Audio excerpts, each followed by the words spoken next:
22장, 마태복음 22장에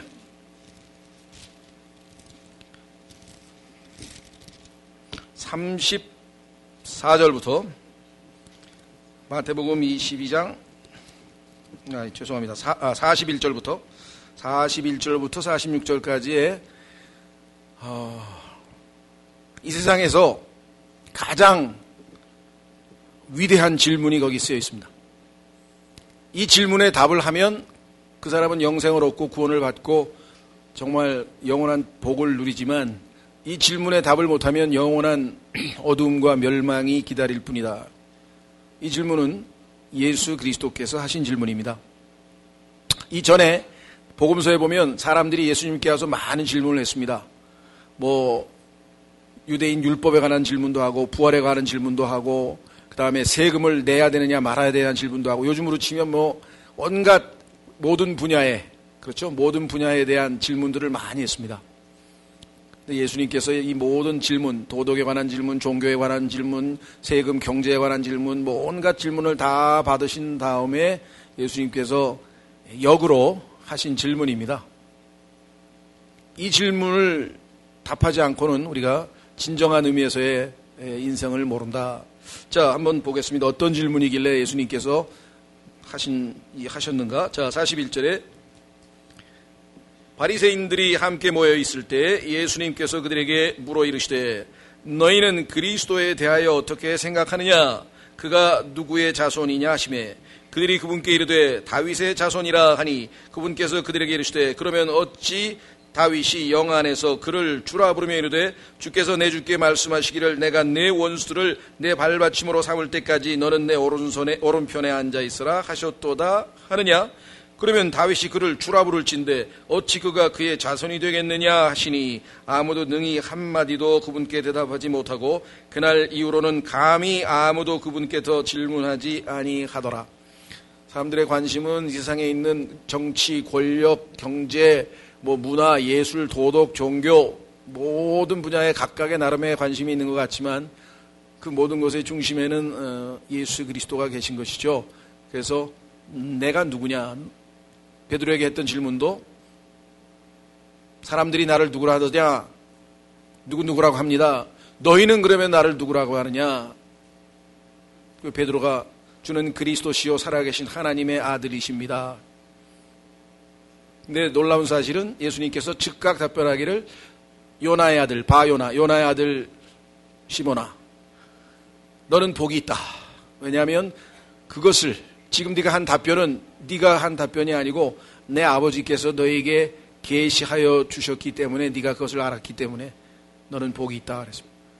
우리가 이 땅에서 2000년 전에 유대 한 마을에서 태어나서 몫으로 사시다가 걸어다니시고 3년 반을 많은 기적을 보이셨지만 유대인들은 가장 예수 그리스도에 대해서 잘 알고 정보를 갖고 있고 심지어는 구약 성경도 들고 있었던 그 유대인들 그 당사자는 실제로 예수 그리스도가 누구신지를 잘 몰랐습니다.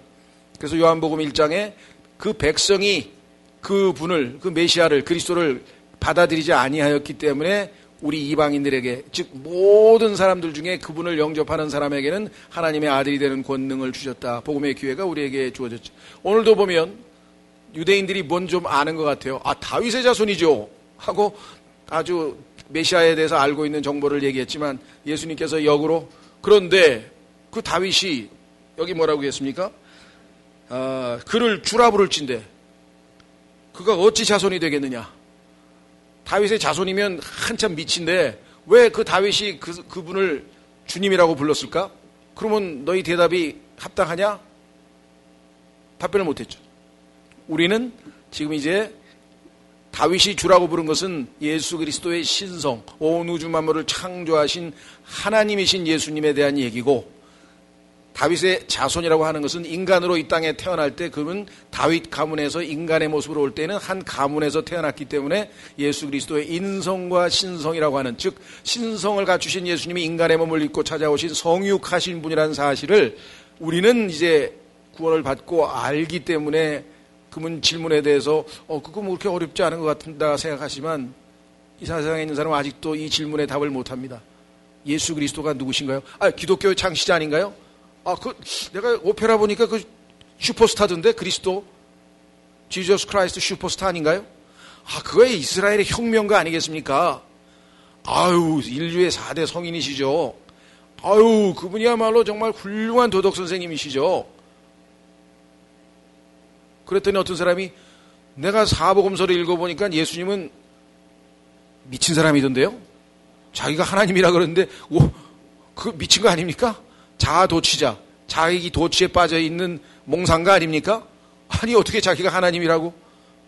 유대인들이 예수님을 죽인 죄목이 인간인데 하나님이라 그랬다고 해서 죽인 거예요. 여러분, 죄목을 아시겠어요? 그들은 그렇게 모르는 거예요. 왜 다윗의 자손입니다. 그것밖에 몰라.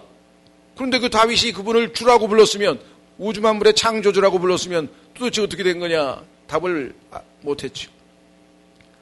이 간단한 질문 하나를 이 땅의 최고의 지성인이라고 하는 사람도 여전히 지금 답을 못하고 있습니다.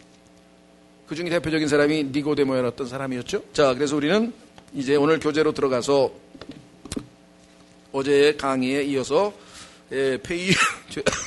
죄송합니다. 페이지 79페이지. 자, 네 번째 테마는 그분은 성육하셨다. 거룩하신 분이 인간의 몸을 입고 오셨다. 이걸 이제 인카네이션이라고 하는데요. 성은 거룩하신 하나님, 육신이 되신, 그래서 성육신이라고 표현을 쓰고요, 우리가. 자, 그런데 이분은 원래 하나님은 영이시다라고 하는 말씀대로 영이신데, 그 영이라고 하는 단어의 개념이 바람, 공기, 호흡과 똑같은 단어입니다. 그래서 문맥에 따라서 우리 킹제임 성경에서는 특히 전도서 같은 데에서 영의 괴로움이다 라는 표현을 자주 쓰는데, 개역 성경에서는 그것을 바람 잡는 것 같다 이렇게 잘못 번역해놨어요. 그러니까 똑같은 단어를 바람이라고 번역할 것인지 호흡이라고 번역할 것인지 영이라고 번역할 것인지는 하나님께서 정말 섭리적으로 함께 하시지 아니하면 제대로 번역할 수 없습니다. 킹제임 성경의 번역이 가장 정확한 번역입니다. 그렇죠? 자, 한번 확인해 보겠습니다. 전도서 10장, 전도서 11장, 전도서 11장에 보면은요, 우리는 영의 길이라고 번역이 되어 있는데 개역 성경에는 바람의 길이라고 되어 있어요. 바람의 길. 바람에도 길이 있죠. 여러분들 아시죠? 순환회로.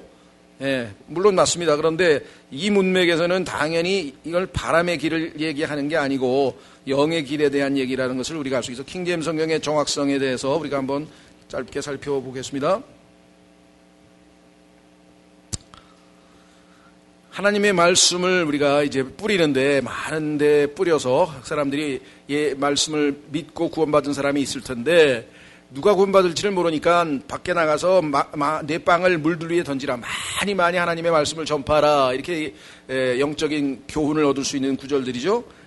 그래서 4절에 보면 바람을 살피는 자는 씨를 뿌리지 못할 것이요 구름들을 주목하는 자는 거두지 못하리로다. 이것저것 생각해보고 이 사람은 전도해도 소용없을 것 같아, 이 사람은 관심도 없는 것 같아, 뭐 이렇게 해서는 전도를 제대로 못한다 이거죠. 일단 열심히 뿌리는 게 중요하죠. 어떤 씨에서 어떻게 열매가 맺힐지는 알 수 없다. 그 얘기를 하면서 5절에 영의 길이 무엇인지, 또 아이벤 여자의 태 속에서 뼈들이 어떻게 자라는지 내가 알지 못하는 것 같이 모든 것을 만드시는 하나님의 일들도 내가 알지 못하느니라. 지금 영의 길이라고 하는 얘기는 뭐냐면, 죽은 영, 우리의 영이 있는데 하나님의 성령이 그 안에 들어가서 그 영을 다시 살려서 다시 태어나게 해서 거듭나게 해서 그로 하여금 이제 영이신 하나님을 알게 하는 이 신비로운 하나님의 영적인 생명을 살리는 역사에 대해서 어떻게 인간이 알겠느냐. 그러니까 어떤 사람이 예수님을 믿고 구원받을지 우리는 모르니까 부지런히 하나님의 말씀을 전파해서 많이 뿌리면 그 중에 어떤 것은 하나님께서 역사하셔서 구원을 받을 것 아니냐, 이런 얘기죠. 그래서 문맥에서 지금 생명 탄생과 관련된 일이기 때문에 영의 길이라고 킹제임 성경에 정확하게 번역을 했는데, 그렇지 않은 성경에서는 이걸 바람의 길이라고 지금 성경에 되어 있다는 것이죠. 자, 그러나 그 영의 속성은 바람과 공기와 호흡과 같은 속성을 가지고 있기 때문에 하나님께서 영을 상징하는 이 세상의 물질은 바람, 공기, 호흡이라고 하는 것을 우리가 알고 있습니다. 자, 넘어가셔서 이 하나님의 속성은 영이다. 그래서 우리는 창세기 3장에서 선악과를 따먹고 그 순간에 우리의 안에 있던 하나님과의 교제하던 우리의 영이 죽어버려서 그 영이 성령, 예수님을 영접할 때 성령이 우리 안에 들어오셔서 그 죽은 영을 다시 살리는 것. 그래서 우리는 그것을 다시 태어난다 그랬습니다. 죽었으니까 다시 태어난다는 표현을 썼겠죠.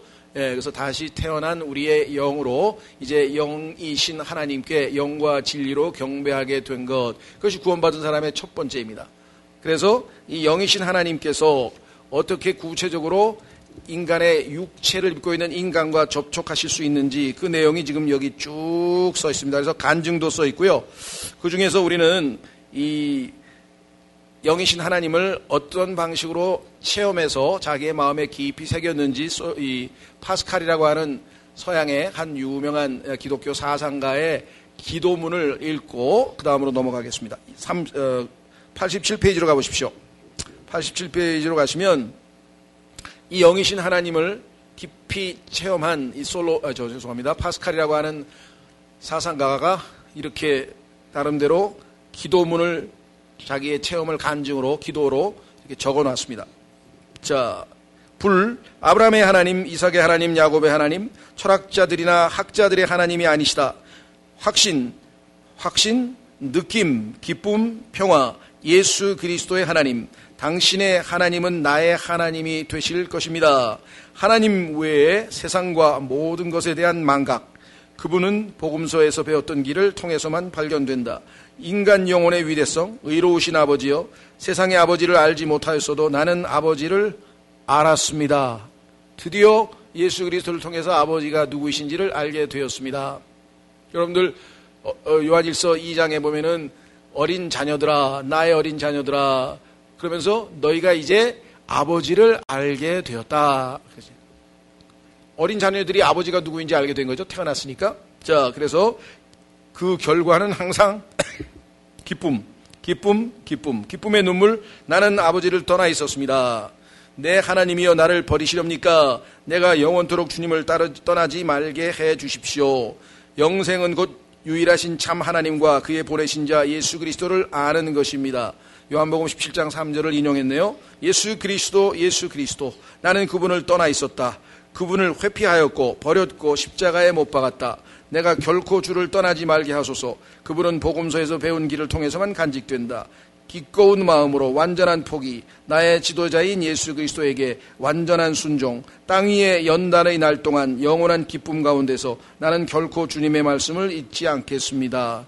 그래서 그 주님과의 깊은 교제의 순간에 자기가 느낀 것들을 이렇게 잘 적어서 어디다 속주머니에다가 안에다가 양복 안주머니에다 집어넣고 그거를 바늘로 꼬매놨대요. 그래서 영적으로 자기가 느슨해질 때마다 다시 펴서 읽고 자신의 영적인 이 회복을 가져왔다. 이런 간증을 지금 하고 있는 것이죠. 자, 92페이지. 알수록 더 깊어지는 열망. 자, 여러분이 처음으로 누군가를 알게 되었습니다. 그리고 만날수록 조금씩 더 알아가죠. 그것이 남녀간의 이 사랑, 연애이든 간에 또 친구를 만나서 우정을 키워가는 것이든 간에 어떤 형태든 서로 만남이 깊어질수록 자주 만날수록 더 깊이 있게 알아가는 것이죠. 그래서 새로운 모습들을 우리가 발견하게 됩니다. 자, 읽어보겠습니다. 그분을 참되게 만나고 나면 그분을 더 깊이 알고 싶어집니다. 운명적인 사랑을 만난 사람은 그 만남에 만족하지 못합니다. 그 사람을 더 깊이 알기 위해서 노력합니다. 아름다운 정경을 마주한 사람은 그 상태로 머물러 있지 못합니다. 그 아름다움에 이끌려 더 깊은 곳으로 들어가게 됩니다. 등산가들이 왜 등산하느냐고 물으면 산이 거기에 있어 산을 오른다고 말한다 하지 않습니까? 다른 이유가 없다게 산이 있으니까. 마찬가지로 건강을 위해 등산하는 사람은 하수입니다. 산이 좋아 산에 오르는 경지에 이르러야 합니다. 이것이 진정한 참된 등산가의 모습인 것처럼 우리의 믿음도 마찬가지입니다. 자, 마음의 평화를 위해 구원받기 위해, 자, 어떤 사람은 마음의 평화를 위해서, 어떤 사람은 구원을 받기 위해서 혹은 축복을 받기 위해서 믿는 것은 하수입니다. 우리의 믿음은 처음에 예수님을 만날 때는 어떤 이유가 있을지라도 그 이후에 점점 그분을 알아가면 우리가 믿는 이유는 뭐냐? 하나님이 좋아 하나님께 더 가까이 가는데 이르러야 합니다. 삼위의 하나님은, 삼위일체의 하나님은 알아갈수록 더 신비롭고 더 아름답고 더 영광스럽습니다. 그래서 더 알고 싶어집니다. 우리가 자주 쓰는 우리 신앙인들이 자주 사용하는 용어 중에 하나가 찬양과 경배, 경배와 찬양이라는 말을 많이 쓰는데 과거에 요즘에 어떨지 모르겠습니다만 많이 남용되어졌어요. 왜냐하면 이 경배와 찬양이라고 하는 팀을 만들어서 마치 경배와 찬양이 어떤 형식을 갖추어서 이렇게 이 무대에 나와서 뭐 워십 댄스를 추면서 계속 막 찬송을 부르면서 손을 흔들고 약간의 무아지경에 빠지는 그러한 형태를 경배와 찬양인 것처럼 이 기독교계에서 많이들 그런 팀을 만들어서 했었죠. 그러나 성경에서 얘기하는 찬양과 경배라고 하는 것은 지금 여기서 얘기하는 것처럼 찬양이라고 하는 것은 노래와 직접적인 연관이 있는 게 아닙니다. 노래로 부를 수도 있지만 찬양이든 경배든, 그러나 노래라고 하는 형식을 갖추지 않더라도 여러분과 제가 입술로 하나님께 감사를 표시하는 것을 성경에서는 찬양이라고 합니다. 하나님께서 어젯밤 편안한 쉼을 쉬게 해 주셔서 감사합니다. 또 이 아침에 좋은 음식도 주셔서 감사합니다. 아름다운 날씨도 주셔서 감사합니다. 무엇이 됐든지 하나님께서 우리에게 베풀어 주신 그 무엇, 그것에 대해서 우리의 입술로 감사를 표한다. 그것을 성경에서는 찬양이라고 합니다. 영어에는 praise죠. praise. 그래서 그 미국 사람들이나 이런 사람들 그 좀 열정적인 그리스도인들을 만나면 이렇게 아유 반갑습니다. 그러면 praise the Lord, praise the Lord 아주 입에 달고 살죠. 예. 우리나라는 뭐 열정적인 오순절파나 순복음 쪽에서는 할렐루야, 할렐루야. 예. 저는 그걸 나쁘게 보지 않습니다. 여러분 생각에는 이게 뭐야 할렐루야 하나님께 하면 되지 뭐 자꾸 인사가. 그러나 그 마음에 그래도 하나님을 찬양한다는 마음이 있으니까 그걸 좀 너무 부정적으로 보지 마시고 어쨌거나 그분은 자기 나름대로 그렇게 신앙을 표시하는 거죠. 예. 그런데 여기서 지금 얘기한 것처럼 하나님이 좋아서, 다시 말하면 하나님이 나에게 무엇을 해 주셔서 안 해 주셔서 아무 상관없어요. 어떨 때는 하나님이 내 삶에 간섭을 안 하시고 참으로 나를 불행한 상태로 내버려 두실 수도 있고 때로는 회초리를 때리실 수도 있고 그런 것과 상관없이 하나님 자신이 너무나 위대하다. 그거는 경배예요. 그 수준에 가야 이제 진정한 사랑이에요. 하나님이 나에게 뭘 해줘서 좋고 안 해줘서 싫고 뭐 거기에 내 마음이 움직이는 게 아니라 하나님 자신이 나에게 잘해주셔도 선하신 분, 나에게 못해주셔도 선하신 분, 나에게 정말 기도응답을 안 해주셔도 거룩하시고 의로우신 분, 그분 자신에 대해서 내가 속된 말로 이제 반한 거죠. 그분의 자신에 대해서 매료되었을 때 그분이 좋아서 그분을 믿고 따르는 거라는 거기까지 가야 진정한 신앙이 된다 이 말이죠. 그렇죠? 그것을 경배라 그래요. 그런데 성경에 보니까 뭐 이게 우리말로는 이렇게 표현하고요. 영어에서는 쉽게 사람들이 이해할 수 있는 표현은 우리가 하나님께 감사할 때 하나님이 나에게 해주시는 것에 대해서 What He does for me. 그러면 이건 찬양이라고 그러고 What He is. 그분이 어떠하심 자체를 놓고 내가 그분을 드높이는 말을 고백을 하면, 그러니까 우리가 기도할 때 전능하신 하나님, 그 뭐 해주셔서가 아니라 그분이 전능하심을 드높이는 거예요. 거룩하신 하나님, 의로우시고 선하신 하나님, 긍휼이 많으신 하나님 하면서 그분의 어떠하심을 드높이는 것을 우리가 경배라고 하는데 그것이 진정한 의미에서의 마지막 모습이죠. 그래서 더 알고 싶어 합니다. 그랬습니다. 자, 여기 보십시오. 제가 사는 버지니아의 미국 워싱턴 DC를 둘러싸고 있는 버지니아 주가 있고 그다음 메릴랜드 주가 있고 이렇게 해서 있죠. 우리 수도권이죠. 자, 버지니아 주에 세계적으로 유명한 셰난도우 국립공원이 있습니다. 미국의 서부에는 로키 산맥이 남북으로 늘어서 있고 동부에는 아팔라치안 산맥이 늘어서 있습니다. 아팔라치안 산맥의 중간 부분에 셰난도우 계곡이라고 부릅니다. 그 계곡 안에 루레이 동굴이 있습니다. 우리나라의 고수동굴이 1.7km라는데 루레이 동굴은 2.4km입니다. 그 동굴 안에는 수백만 년 동안 형성된 신비한 광경들이 굽이굽이 숨겨져 있습니다. 이 동굴이 발견된 경위가 놀랍습니다. 1878년 그 지역에 살던 캠벨 가족 5명이 표면에 드러난 석회석을 따라가면서 주변을 살피던 중에 100원짜리 동전만 한 구멍을 발견합니다. 무슨 구멍인지 보려고 눈을 가져다 대니 거기서 시원한 바람이 나오는 겁니다. 그들은 호기심의 구멍 주변을 파보았습니다. 4시간 만에 작은 사람 하나가 들어갈 만큼 커졌습니다. 그들 중 제일 어린아이가 밧줄을 잡고 그 구멍 안으로 들어갑니다. 놀랍게도 그 안에 커다란 동굴이 있었습니다. 처음에는 그것이 전부인 줄 알았습니다. 머지않아 전문적인 기술자들이 본격적인 탐사를 시작했습니다. 점입가경이라는 말이 있죠. 파고 들어갈수록 동굴은 계속 이어졌고 숨이 멎을 듯한 장관이 구석구석에서 수백만 년 동안 숨겨져 있던 모습을 드러냈습니다. 지금 가보아도 그렇습니다. 그 동굴에 처음 들어설 때는 뭐 그리 대단하겠어? 라고 생각합니다. 하지만 몇 걸음 지나지 않아 그 황홀한 모습에 매료되어 저절로 이끌려 갑니다. 비유하자면 왜 이런 얘기를 했느냐? 우리의 신앙을 잘 생각해 보라 이 말이죠. 비유하자면 우리가 듣거나 보거나 만져서 주님을 만나는 것은 마치 석회암 언덕에 나 있는 작은 구멍을 발견하는 것과 같습니다.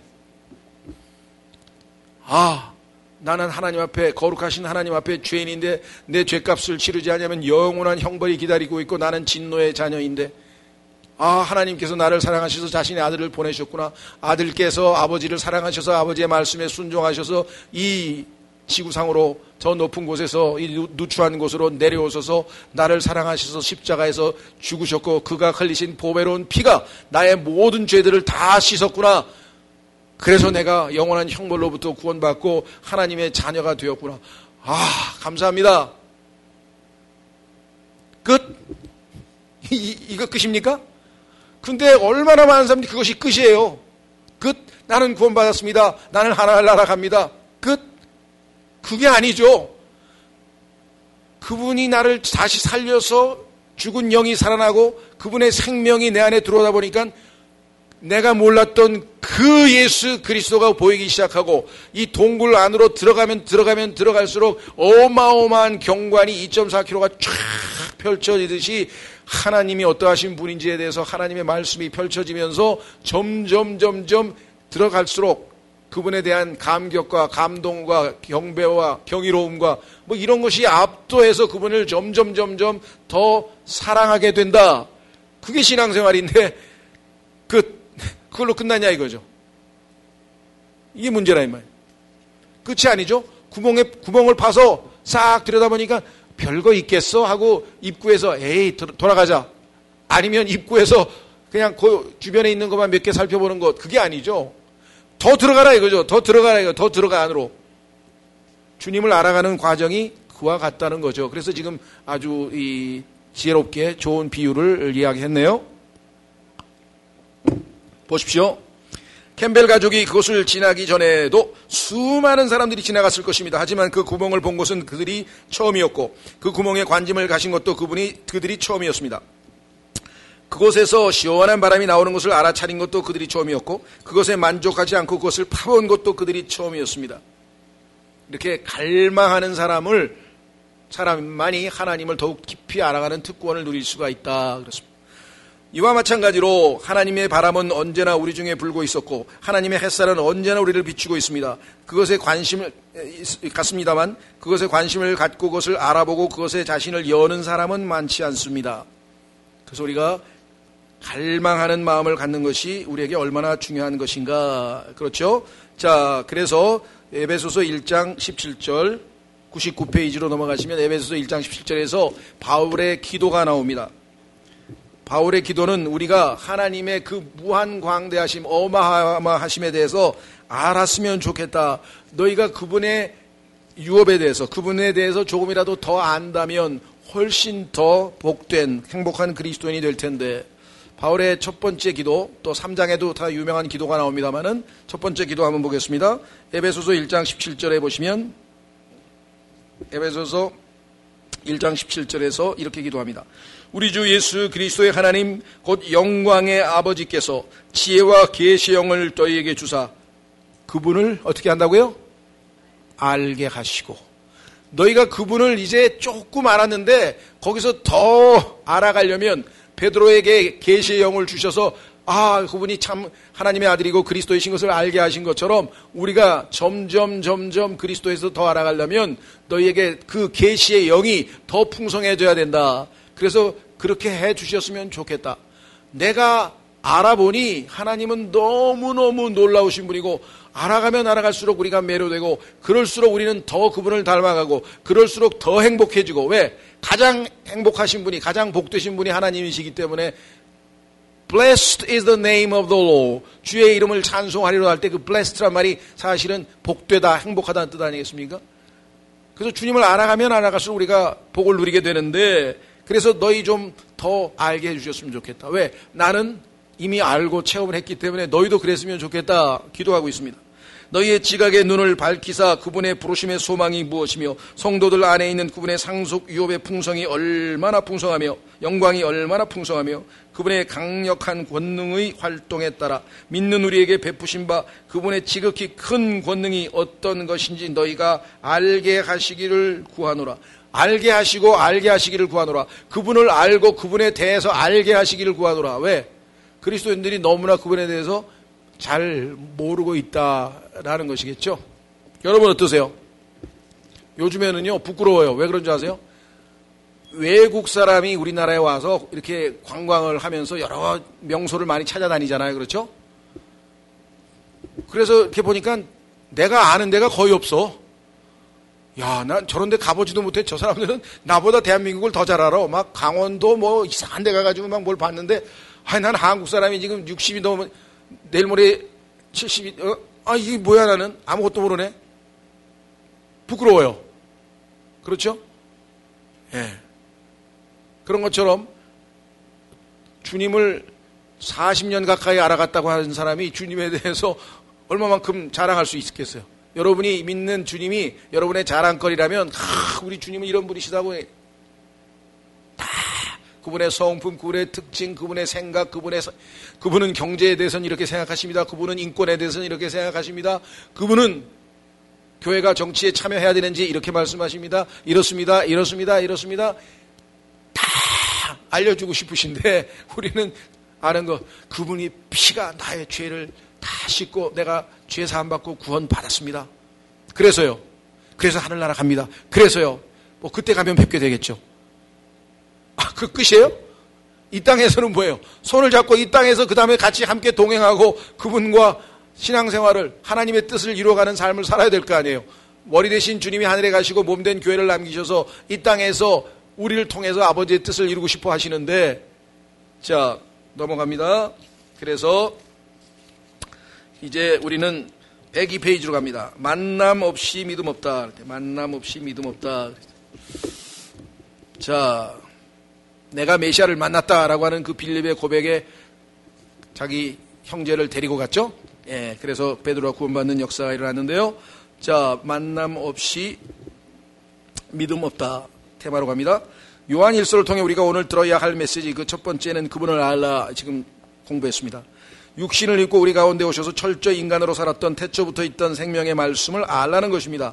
부활 승천 후 성령을 통해 우리 가운데 끊임없이 당신을 드러내시는 그분을 만나라는 것입니다. 머리로, 지식으로, 사상으로 혹은 명상으로 알라는 것이 아니라 체험으로 알라는 것입니다. 그분을 보고 그분의 음성을 듣고 그분을 만지라는 것입니다. 그러면 더욱더 그분을 더 깊이 알기 위한 가슴 설레는 여정이 시작이 됩니다. 그렇게 될 때 우리의 믿음은 비로소 성육 혹은 화육, 그렇죠? 이 땅에서 실제화된다. 표현이 실제화된다 이런 뜻입니다. 자, 그래서 실제화되는 이 땅에서 실질적인 그러한 실천하는 신앙은 바로 이 성육신하신 예수 그리스도의 그것을 우리가 배우는 것이다. 실제로 그 책 제목이 이렇게 된 책 제목이 하나 있어요. 책 제목을 보니까 믿음을 살다. 우리는 보통 믿음을 가져라, 뭐 믿음을 성장시켜라. 근데 믿음을 살다. 이게 이제 뒤에 보면 우리 오늘 저녁에 할 테마가 그분을 살다. 그분 안에서 살다인데요. 신앙생활이죠. 자, 여러분들 로마서에서 뭐라 그랬습니까? 로마서 1장에 보면은 오직 의인은 어떻게 한다고요? 믿음으로 살리라.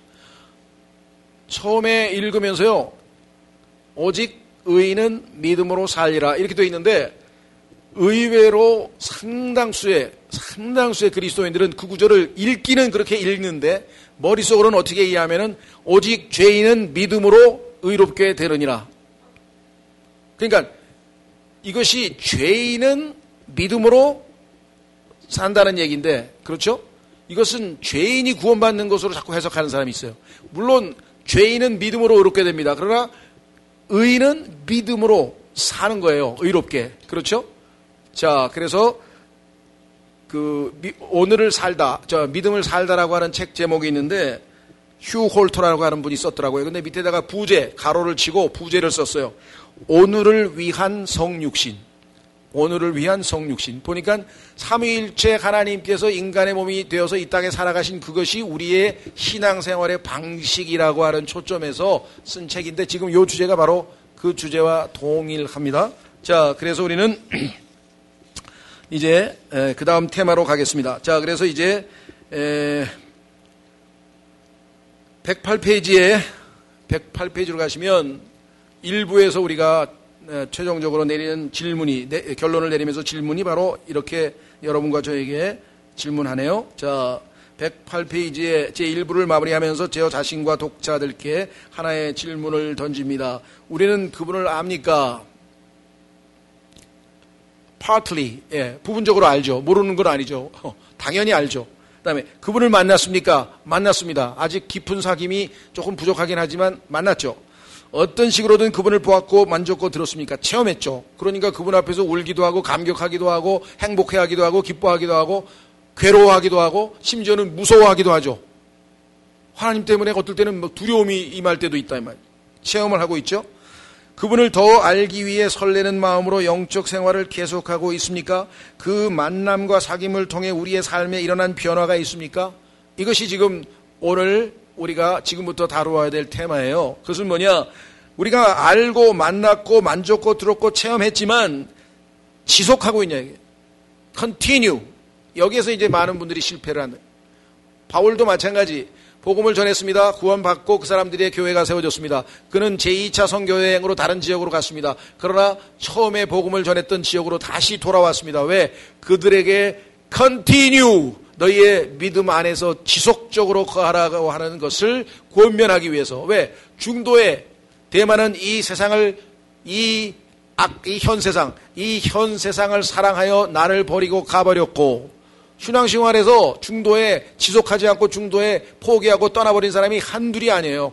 그 사람이 상징적으로 대마라고 하는 한 인물이었지만 이 세상에 여러분 주변에 어떻습니까? 여러분과 오랫동안 그래도 교제했던 사람 중에서 오해하지 마십시오. 우리 교회를 떠났다는 뜻이 아니라 주님을 떠나서 여기 계신 분 중에서 마음은 이미 주님에서 식어버려서 떠난 사람도 있을 거 아니에요. 그렇죠?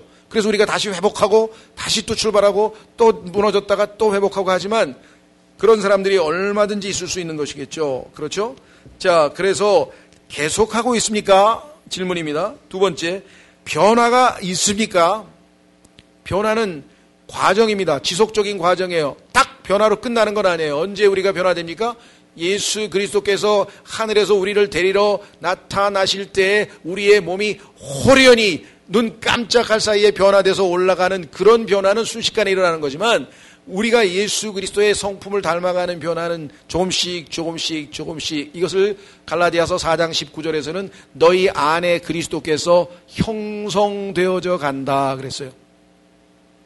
부부가 혼인을 했습니다. 잉태했습니다. 바로 가서 아기 나옵니까? 아니잖아요. 9개월을 기다려야 되잖아요. 9개월을. 예수 그리스도를 믿고 구원받았습니다. 그분이 내 안에 이제 잉태되었습니다. 그러나 그 신앙은 아주 어립니다. 그래서 뭐라고 했습니까? babe, newborn babe. 너는 갓 태어난 아기들로서 그렇죠? 순수한 말씀을 사모하라. desire. 하나님의 말씀을 왜? 너 갓난아기니까 열심히 우유를 먹어야 되지 않느냐. 그래야 네가 건강하게 크지 않겠느냐. 그래서 베드로전서 2장 1절에서 우리에게 권면해줘. 부지런히 갈망하고 먹고 마시면서 계속해서 우리가 성장하듯이. 그러니까 newborn babe에서부터 시작해서 child가 되고 little child가 되고 child가 되고 하나 이제 성장해 가는 거죠. 자, 그래서 변화되어서 9개월 만에 아이가 나오듯이 우리도 예수 그리스도를 만나는 그 순간까지 우리의 믿음의 변화의 여정은 지속되고 그 변화의 주체는 성령이십니다. 후서 3장에 보면 우리를 변화시키시는 분은 성령이신데 문제는 우리의 순종이 유일한 조건이에요. 순종하지 않는 사람은 변화시킬 수가 없어요. 억지로 우리를 변화시키질 않아요.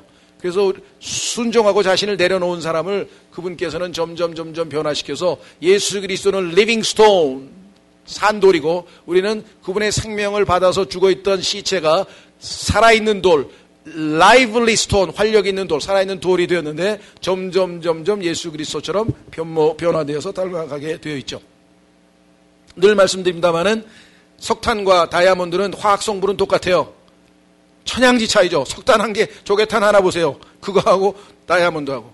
그런데 이 석탄이 오랜 압력과 열을 받아서 변화되면 똑같은 성분인데 그 두 가지가 가세했을 때 다이아몬드가 되는 것처럼 석탄보다 시커멓고 더럽고 추한 여러분과 제가 성령의 역사를 통해서 변화되고 고난과 그렇죠. 시련을 통해서 압력과 열을 받고 나중에 주님을 만나는 순간 우리는 빛나는 보석처럼 다이아몬드처럼 변화돼서 주님 앞에 서게 될 것이다. 이것이 하나님의 뜻입니다. 이것이 우리의 신앙 목표가 되어야 되는 거예요. 내가 얼마만큼 순종하느냐에 따라서 그 변화는 빨라지겠죠. 자, 그분을 알아갈수록 우리 믿음의 중심이 우리에게서 그분에게로, 우리 믿음의 이유가 우리의 문제로부터 그분에게로, 우리 믿음의 목적이 우리의 행복이 아니라 그분의 뜻으로 움직이고 있습니까? 점점 자, self-centeredness, self-centered, 자기중심적 신앙에서 그죠? spirit-centered, 성령 중심적, 그 다음에 Christ-centered, 그리스도 중심적으로 옮겨가느냐. 우리가 아가서를 이제 곧 오후에 공부하겠습니다만은 거기에도 보면 나와요. 첫 번째 단계는 뭐냐면 주님을 너무나 사랑해서 나의 사랑하는 이는 내 거야. 내가 주인이야. 나의 사랑하는 이는 내 거라니까. 나는 그분을 내가 독점하고 싶어. 내 거야. 그랬던 신앙이 조금 성장하더니 바뀌어가지고 나는 나의 사랑하는 분의 것입니다. 여기까지 왔습니까?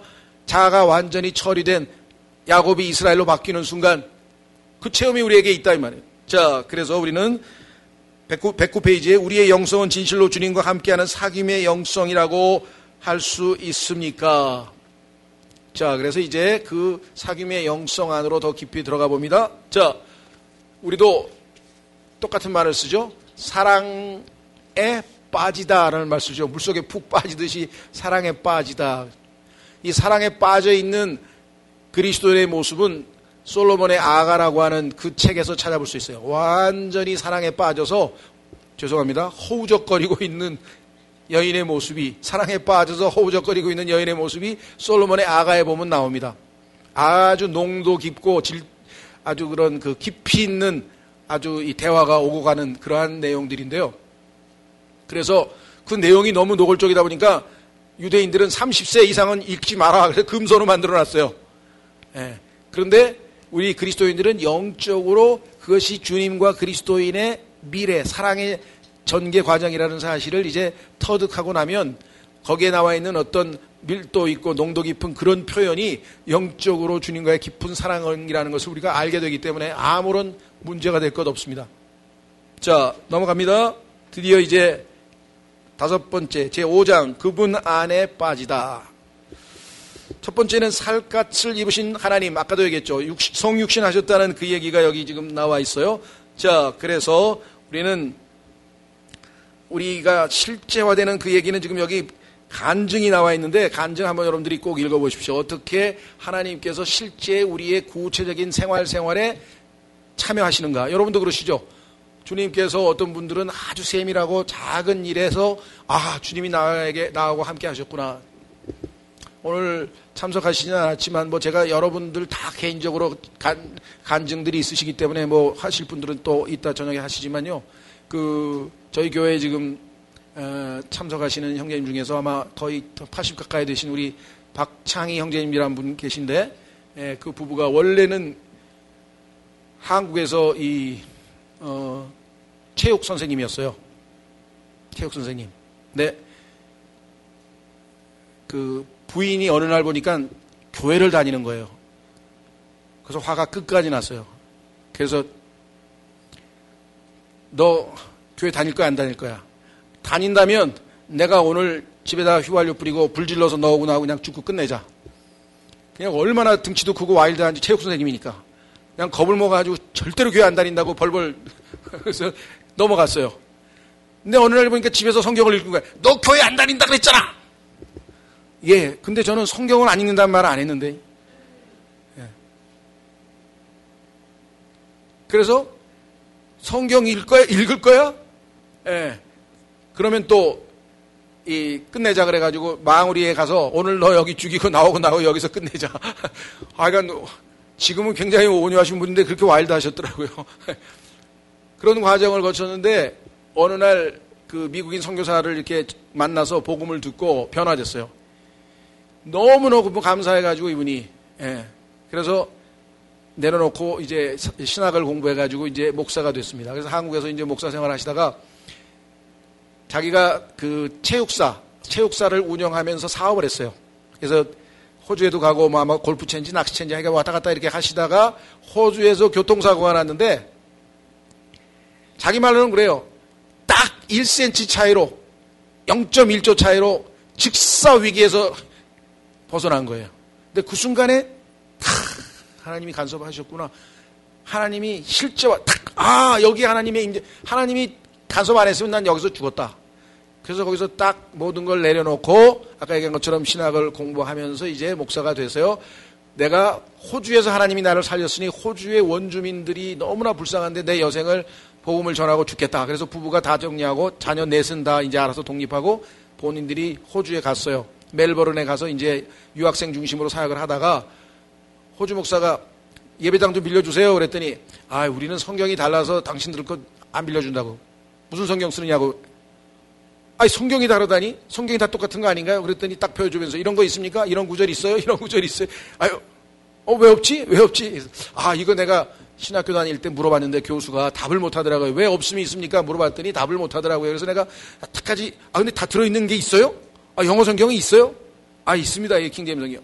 제가 한국에다 한번 알아보고요. 우리도 그런 게 있는가? 그때 킹제임스 성경을 알게 돼서 연락이 와서 킹제임스 성경을 알게 된 거예요. 그런데 킹제임스 성경으로 새로 공부를 하려니까 이게 답답하시잖아요.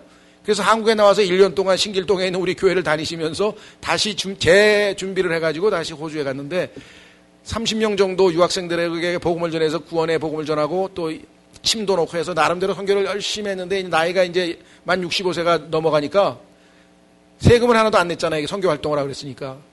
그러니까 앞으로 죽을 때까지 호주에서 먹여주고 재워주고 의료보험 다 케어를 해줘야 되니까 당신은 세금 낸 저기가 없어서 나가라고. 그래서 일주일 만에 쫓겨나왔어요. 그래서 한국에 나오셔서 지금까지 우리와 함께 교회 생활을 하고 계시는데 그때 그러니까 각자마다 아주 이렇게 극적인 케이스도 있고요. 정말 어느 아침에 일어나 보니까 햇빛이 쫙 비치는데 그 주님의 따스한 사랑으로 느껴져서 눈물을 줄줄 흘린 사람들의 얘기도 있고요. 다양한 얘기가 있습니다. 자, 그래서 오늘 그와 같은 실제화된 살갗이란 말은 실제로 우리의 삶의 현장에 구체적으로 개입하시는 하나님에 대한 체험, 여러분들 다 있으실 겁니다. 그렇죠?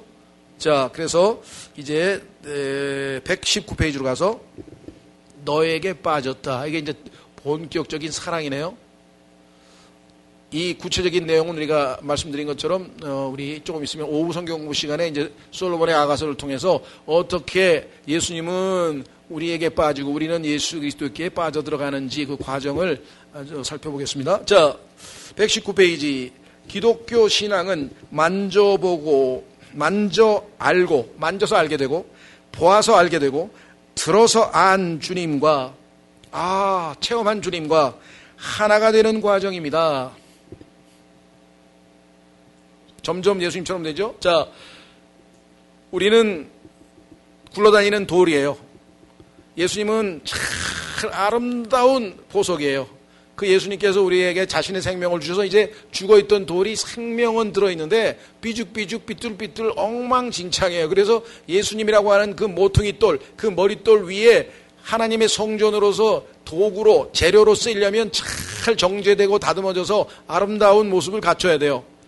그런데 그러려면 조각가가 마치 이 돌을 가져다가 그죠? 끌로 망치로 내리쳐서 쪼개기도 하고 빼빠로 갈기도 하고 그 모든 지난한 과정을 거쳐서 아름다운 조각이 나오듯이 우리를 그렇게 빚어가시는 과정이라 이 말이죠. 그렇죠? 자, 그래서 예수님처럼 닮아가는 과정, 하나가 되는 과정이다. 그분이 내 안에 내가 그분 안에 거하여 동거하고 동행하는 과정입니다. 그것은 인위적으로 노력하기 이전에 저절로 되어야 할 일입니다. 자, 이게 이제 첫 번째 단계는요, 속된 말로 연애를 노력으로 합니까? 그냥 요즘 말로 뿅 간 거 아니에요? 그 뿅 가가지고 그냥 끌려서 그냥 하다 보니까 그냥 사랑을 하게 된 거지 계산하고 하는 건 아니잖아요. 그러니까 처음에 우리가 주님을 만날 때는 노력으로 만난 게 아니라 주님의 크신 사랑에 압도당해서 그냥 받아들이게 된 것이에요. 그렇죠? 여기 나와 있습니다. 그래서 멋진 말이에요. 저한테는 이게 굉장히 마음에 와닿았어요. 아, 이 사람은 신앙의 기본을 아는 사람이다. 노력 대신 매력이 작용해야 됩니다. 매력이 있으니까 우리가 끌려간 거 아니에요. 그렇죠? 예수님께서 매력적이신 분이니까 내가 점점점 그분에게 빨려 들어간 거지. 뭐 계산하고 예수님 믿으면 우리 아들이 뭐 좋은 학교 간대. 예수님 믿으면 뭐 복을 받는데 뭐 사업이 잘 되는데 그런 거 계산하고 예수님 믿었습니까? 근데 그렇게 믿으라고 지금 난리를 치는 교회들도 있어요. 뭐 복 받으러 오세요. 복 받으면 축복성에 뭐. 그건 정말 얄팍하고 그런 사랑은 사랑도 아니죠. 계산된 사랑. 그게 아니죠. 이분이 나를 얼마나 사랑하셨으면 아무런 이유 없이 사랑 때문에 나에게 자신의 생명을 내어주셨을까? 거기서부터 우리가 감동이 되고 내가 이분을 위해서 모든 걸 바쳐도 아깝지가 않다. 왜? 그분은 그 고귀하신 거룩한 생명을 주셨는데 나는 이 몸뚱아리 그분이 창조해 주신 건데 그분이 나에게 주신 건데 이 산 희생물로 이 몸을 하나 못 드립니까? 그게 헌신인데. 그렇죠. 사랑에 이미 취한 사람은 그건 당연히 헌신하게 돼 있어요. 매력. 자, 보세요. 인위적으로 노력하기 이전에 저절로 되어야 할 일입니다. 노력이 필요 없다는 뜻이 아닙니다. 하지만 노력 이전에 매력이 적용되어야 합니다. 뒤에 가서 노력 얘기가 나와요. 왜? 우리의 육신이 매력에 주님께 매료되어서 푹 빠져 있을 때는 아무 문제가 없는데 연애하다가 한 1년쯤 지나니까 뭐 그게 그거고 만나도 뭐 별거 그게 맨날 커피 마시고 뭐 산책하다가 뭐 그게 그건 같아. 이렇게 해서 마음이 식어서 시큰둥해지듯이 주님과의 그런 사랑에도 여러 가지 형태의 방해꾼이 등장하고 식어버린다 이 말이죠. 그래서 예수님께서는 너희가 너희의 첫사랑을 버렸구나. 이 left your first love. 떠나버렸구나. 그런 것처럼 그때는 이제 우리의 의지가 나를 부인하고 세상을 떨쳐버리고 의지적으로 주님 저를 붙잡아 주세요 하고 노력이 필요한 건 맞죠. 그러나 처음부터 그런 건 아니죠. 처음에는 첫사랑이라고 하는 것은 정말 자연스러운 거죠. 그렇죠? 근데 놀랍게도요. 첫사랑에 성공한 사람의 비율이 10%도 안 되더라고. 다 딴 사람하고 결혼했더라니까. 왜? 첫사랑이 이렇게 쉽게 그 열정이 그렇게 오래 가는 게 아니에요. 그러니까 그냥 뿅 가는 순간에 한 2달 내에 빨리 결혼을 하셔야 돼. 미국도 보니까 다 그렇게 하더라고요. 바로 결혼시켜야 돼. 그죠? 이삭도 그냥 첫 번에 눈에 반했는데 그냥 바로 그날 첫날 밤도 치러버렸잖아요. 그냥 이삭하고 리브가도. 그 질질 끌면은요 인간의 육체는 의학적으로도 그렇더라고요. 그 호르몬이라는 게 이게 익숙해지는데 뭐 얼마 걸린대. 그럼 그 다음부터는 시큰둥하는 거야. 이게 호르몬이 안 나오는 거야. 그러면 이제 어떻게? 예? 자, 그래서 노력 이전의 매력. 주님의 매력에 한번 빠져들지 못한 사람은 대단히 죄송한데 불행한 그리스도인이에요. 그분이 얼마나 매력적인지를 모르고 신앙생활한다. 그건 정말 죄송합니다. 이게 앙꼬 없는 빵을 먹는 거야. 단팥빵을 먹는데 앙꼬는 누가 다 먹어버렸어요. 앙꼬가 없는 빵을 먹으면 그 무슨 맛을 먹습니까? 신앙생활이 겉도는 거예요. 그런데 내 안에 주님의 사랑이 불타고 있으면은 다른 환경이나 이런 것에 대해서 연연하지 않습니다. 자, 아주 멋진 말이에요. 노력 이전에 매력이 작용이 첫 번째 있어야 돼요. 나중에 이제 노력이 절대적으로 필요합니다. 매력이 사라졌나? 식어버리면요. 그냥 세상으로 떠내려가가지고 감정이 없다고 신앙생활을 그만두는 사람이 있어요. 그거는 잘못이에요. 그때는 이제 의지력을 발휘를 해야 돼. 왜? 우리의 나약한 육체가 아직 몸에 배어있기 때문에 그렇거든요. 자, 밑으로 갑니다. 믿음은 남녀 간의 사랑의 과정에 가장 가깝습니다. 많은 이들이 믿음을 교리 습득으로 종교적 행위를 준수하는 것으로 오해합니다. 하지만 믿음의 본질은 관계입니다. 하나님과 우리가 enemy of God, 하나님의 원수래요. 로마서 5장 6절에 여러분과 저는 하나님과 원수 사이였어요. 평생 왼수, 하나님과 우리 사이가 평생 왼수 사이였는데 하나님께서 자신의 아들을 주셔서 사랑을 먼저 보여주셨기 때문에 우리도 그 사랑에 굴복해서 이제 사랑하는 관계로 바뀌게 됐다는 것이에요. 관계 회복이 신앙의 초점이에요. 그런데 지옥에 안 가는 거에 너무나 강조를 하는 거야. 왜? 지옥이 너무 무서우니까. 그것도 맞아요. 저도 마찬가지예요. 구원받으면 드디어 이제 지옥 안 가는구나. 그냥 막 마음이 편해지면서. 문제는 그거는 자연스러운 결과예요. 하나님을 만나면 주어진 선물이에요. 그게 아니라 이제 어떻게 나 같은 자를 이렇게 사랑하실 수가 있고 이렇게 나를 돌봐주실 수가 있고 내가 이 하나님을 정말 섬겨야 되겠다. 이분을 좀 더 알아가고 싶다. 이분을 따르고 싶다. 섬기고 싶다. 이렇게 해서 신앙생활이 시작이 되는 건데 이제 나는 하늘나라 따놓은 당상이야. 이제 지옥에 안 가. 이제 실컷 재밌게 살다가 하늘나라 가야지. 이런 이상한 사람이 있는데 성경에 보니까 그런 사람이 있으니까 정신 차리라고. God forbid. 하나님이 금하시느니라. 절대로 안 되는 짓을 하고 있다는 것이에요. 오늘날에도 그런 이상한 사람들이 있어요. 우리는 이제 구원의 영원한 보장이 있잖아. 이제 끝났어. 아무렇게나 살아도 하늘나라 가는 거야. 오늘부터 우리 신나게 놀아보자. 그 사람 제정신인가요? 둘 중에 하나죠. 거듭나지 않아서 구원받았다고 착각하고 있거나, 두 번째, 구원을 받았으나 바로 미혹되어서 정말 개념이 없는 그리스도인이거나, 둘 중에 하나. 자, 그 다음에 밑으로 내려갑니다. 관계라고 하는 말에 여러분들 초점을 맞춰주세요. 그런데 어떤 관계냐? 원수 관계가 아니고 사랑의 관계예요. 하나님과의 관계 그리고 이웃과의 관계가 믿음의 핵심입니다. 그 관계를 다른 말로 말하면 사랑입니다. 제가 정말 부끄러운 얘기지만 복음의 본질에 대해서 제대로 알게 된 건 한 12여 년밖에 안 돼요. 37년, 40년 가까이 지난 시간에서 한 10여 년 전에 어느 날 갑자기 이 말씀이 눈에 들어오는 거예요. 하나님의 진노가 하늘로부터 계시되어 나타났다. 복음. 하나님 우리에게 복된 소식, 좋은 소식을 전해줬는데 그 좋은 소식의 첫 단어가 The wrath of God. 하나님의 진노가 하늘로부터 나타난 게 복음의 첫 출발이에요. 왜? 우리가 하나님과 원수 사이이기 때문에 지금 하나님이 진노하셨어. 그런데 거기에 진노의 이유가 두 개 써 있는데 그것에 대해서 제가 주목하지 않고 그냥 자연스럽게 성경을 읽어갔던 것 같아요.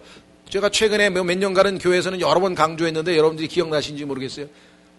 하나님의 진노가 온 우주 만물을 창조하신 하나님의 진노가 하늘로부터 이 온 땅에 가득한 거예요. 왜 하나님은 진노하셨을까? 봤더니 두 가지예요. 두 가지. 하나는 ungodliness, 불경건. 하나님과 우리의 사이는 하나님은 창조주시고 우리는 지음받은 창조물이고 그래서 하나님을 경배하고 하나님께 감사하고 하나님을 섬겨야 되는 위치인데 하나님을 거부하고 하나님을 내버리고 하나님이 싫다고 도망가 버렸어요. 그 하나님이 진노해 버리셨어요. 이유가. 두 번째, 하나님께서 인간들을 창조하시고 서로 사랑하라 그랬는데 서로 미워하고 죽이고 헐뜯고 경쟁하고 난리법석이에요. 그래서 이것을 성경에서 뭐라 하냐면 unrighteousness, 불의, 옳지 않다 이게, 불의하다 이게. 너희는 왜? 사랑하라고 하나님이 창조했는데 서로 미워하냐 이게. 서로 주라 그랬는데 서로 왜 빼앗냐 이 말이죠. 그래서 하나님께서 만드신 아름다운 창조 질서가 무너진 것은 죄로 말미암아 하나님과의 관계가 무너지고 그 사람은 다시 수평관계로 다른 인간과의 관계가 다 무너져 내린 것. 이 하나님의 아름다운 창조 질서가 무너진 것에 대해서 하나님은 진노하셨다. 그럼 우리가 예수님을 믿고 구원받았어요. 그럼 어떻게 돼요? 이제 이 두 가지 관계가 회복이 되는 거죠. 하나님과의 관계가 회복된 사람이라면 당연히 수평적으로 이웃과의 관계. 얼마나 놀라우면요. 예수님께서 구약의 613가지의 율법과 모든 대언자까지 포함해서 하여간 구약 성경 전체를 예수님께서 딱 두 가지로 요약하셨어요. 그런데 하나님은 10계명으로 주셨어요. 10계명은 10가지인데 그중에 1번서부터 4번까지는 하나님과의 관계고 5번서부터 10번까지는 이웃과의 관계입니다. 그래서 이것은 경건한 올바른 관계, 또 또 올바른 이웃과의 관계. 그런데 이것을 깨트리고 인간들이 다 범했죠. 하나도 지키지 못했죠. 그래서 예수님은 예수 그리스도를 믿고 구원받은 사람은 그 예수 그리스도의 임재와 성령의 임재를 통해서 율법의 의가 우리 안에서 이루어질 것이다. 성령의 생명의 법을 좇아 사는 사람들은 라고 로마서 8장 4절에 말씀을 하셨어요. 그런데 그 내용이 뭐냐? 예수님이 마태복음 22장에서 말씀하시기를 첫 번째, the first, 제일 큰 계명, 주 내 하나님을 마음과 힘과 생각과 혼을 다하여 사랑하라. 하나님을 사랑하지 않았기 때문에 하나님과의 수직관계가 망가졌다. 두 번째, 내 이웃을 내 자신과 같이 사랑하라. 내 이웃을 네가 불의하게 형을 형 대접 안 하고 선생님을 선생님 대접 안 하고 아들을 아들 대접 안 하고 자기 중심적으로 모든 인간관계에서 자기가 중심이 돼서 다른 사람은 다 자기 수하에 두고 자기가 혼자서 우주의 중심인 것처럼 너희가 그렇게 불의하게 행동한 모든 것이 다 뭐예요? 이웃을 사랑하지 않기 때문이야. 그래서 율법 전체가 하나님을 사랑하고 이웃을 사랑하는 것이다 라고 예수님이 말씀하셨고, 이에 대해서 바울도 로마서 13장 8절에서 사랑하는 것이 모든 율법의 완성이라고 성경에서 말씀을 하시지 않았습니까? 하나님을 사랑하고 이웃을 사랑하면 10계명 아니라 613가지의 유대인의 모든 율법도 다 지키고도 남는다 이 말이에요. 예수님은 하나님을 사랑하고 이웃을 사랑하셨기 때문에 생명을 내어주셨죠. 하나님을 사랑했기 때문에 목숨을 하나님의 뜻에 순종하기 위해서 생명을 내어주셨고, 우리를 사랑했기 때문에 우리를 위해서 자신의 생명을 대속제물로 내어주신 겁니다. 그러니까 하나님을 사랑하고 이웃을 사랑하는 것이 우리의 신앙의 가장 드러나야 될 합당한 열매이건을 선과 악의 지식의 나무의 노선을 따르는 사람은요, 너는 많이 알고 너 틀렸어. 나는 안다니까. 너는 몰라. 나는 알아. 그래, 내가 더 알아. 넌 틀렸어. 난 맞아. 밤낮 그거만 하고 앉아 있는 거예요. 우리가 마저 틀려를 하는 이유는 오도되고 미혹되고 잘못 가는 길로 가지 않고 주님을 올바로 알기 위해서지, 다른 사람보다 더 많이 알아서 우월감을 갖고 교만한 마음, 그건 불의하게 대하는 거예요. 사랑하는 게 아니에요, 이웃을. 그렇죠? 그래서 지식은 우쭐되게 한다 그래서 굉장히 우리가 조심해야 돼. 영혼부터 영혼까지 하나님의 모든 계획을 쫙 공부해가지고, 야, 내가 하나님에 대해서 많이 저 사람은 저것도 몰라? 아유, 저 사람은 저것도, 아니, 어떻게 저렇게 틀리게 알지? 아유, 그거 판단하라고 우리가 안 게 아니거든요. 우리가 빗나가지 않게 주님을 올바로 따라가기 위해서 배우는 거 아는 거죠. 자, 그래서 성경 전체가 풀리더라고요. 하나님의 진노하신 이유와 예수님께서 첫 번째 계명, 두 번째 계명을, 중요한 계명을 말씀하시면서 결국 우리는 관계 회복을 통해서 예수 그리스도를 닮아가는 것이구나. 자, 밑으로 내려갑니다. 하나님의 사랑을 깨닫고 그 사랑을 힘입어 그분께 사랑의 빚을 갚으며 살아가는 것이 믿음입니다. 그러므로 남녀 간의 사랑에 비유하면 믿음에 대해 많은 것을 이해할 수 있습니다. 한 남자와 한 여자가 서로에게 빠지면 저절로 그 사람 생각을 하게 되어 있습니다. 그 감정을 가장 실감나게 표현한 노래 가사가 있습니다. 앉으나 서나 당신 생각. 나와서 한번 불러보실 분. 이따 간증강 시간에 아는 사람, 저는 잘 모르는 것 같아요. 아는 사람은 좀 불러주세요. 실감나게.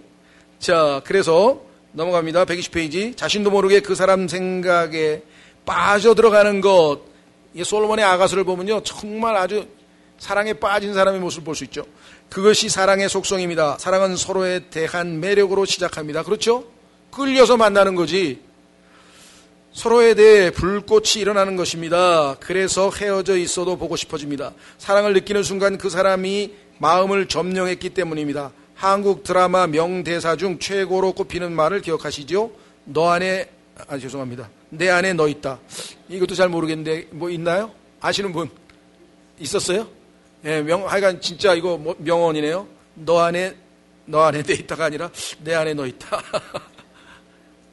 그렇죠? 내 안에 너 있다. 그것이 사랑입니다. 내 안에 있는 그 사람을 만질 수 없고 볼 수 없고 들을 수 없으니 헤어져 있으면 그리워하게 되는 것입니다. 믿음도 이와 같습니다. 앞에서 말한 그 교우가 그 신비한 모습을 목도하고는 그 세계의 매력에 이끌린 것처럼 우리에게 바람처럼 혹은 비밀 햇빛처럼 오시는 주님을 만나고 나면 그분의 매력에 빠지게 되어 있습니다. 그분을 제대로 만나면 그 순간 마음을 점령당합니다. 내 안에 그분이 들어오십니다.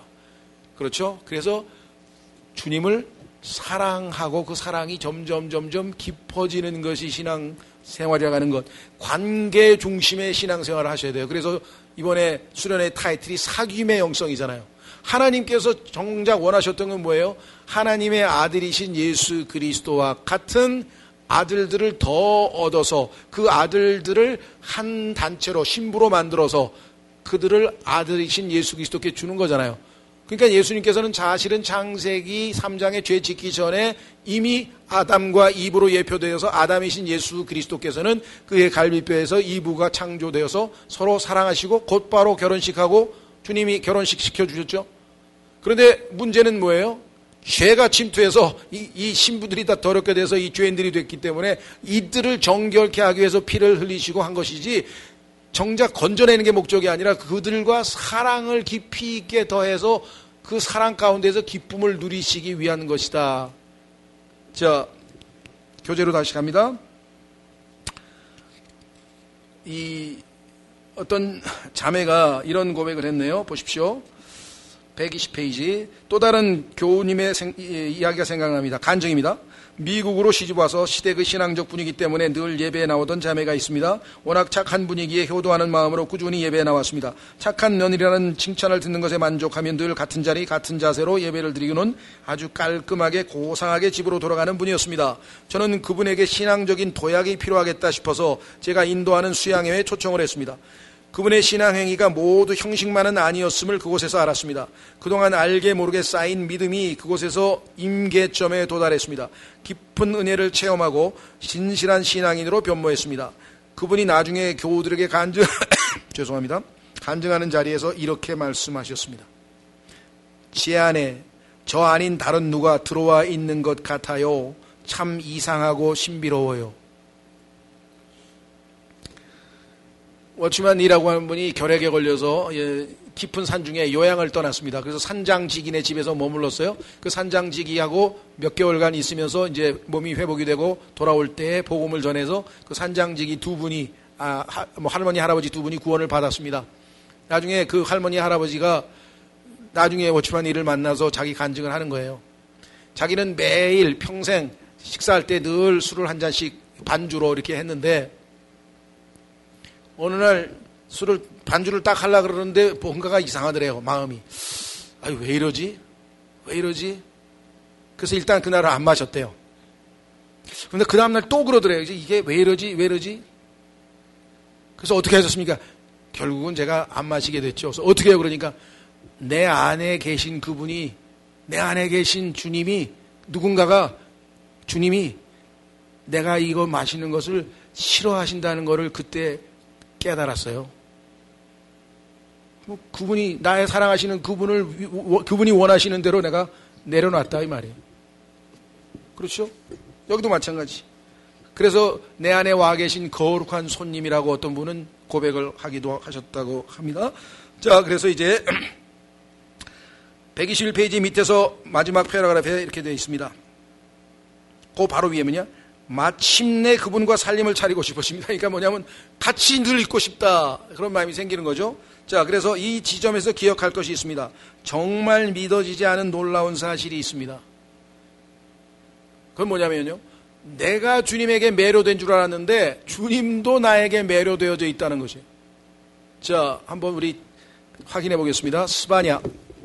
구약성경 스바냐 3장 17절로 가시면 여기 복음성가에도 우리가 찬송가에도 있는데요. 스바냐 3장 17절에 보면은요, 우리가 주님을 기뻐하지만 주님도 우리를 기뻐하신다고 써 있어요. 스바냐 3장 17절.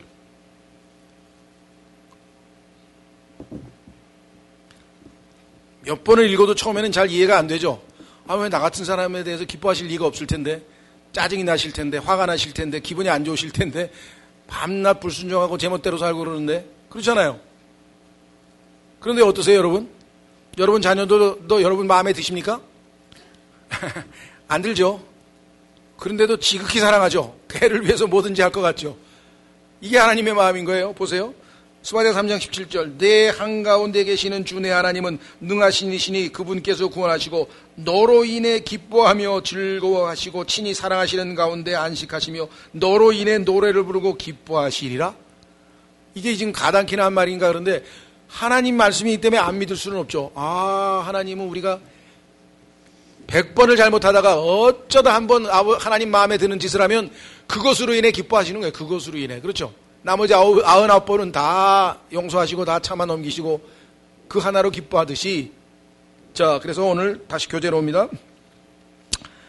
놀라운 사실이 하나 있는데 뭐냐, 믿어지지 않지만 내가 주님에게 빠져서 마음을 점령당하기 전에 주님께서 나에게 먼저 빠지셨다는 사실입니다.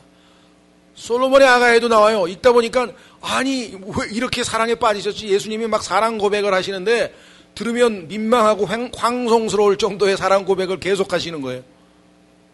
놀랍죠?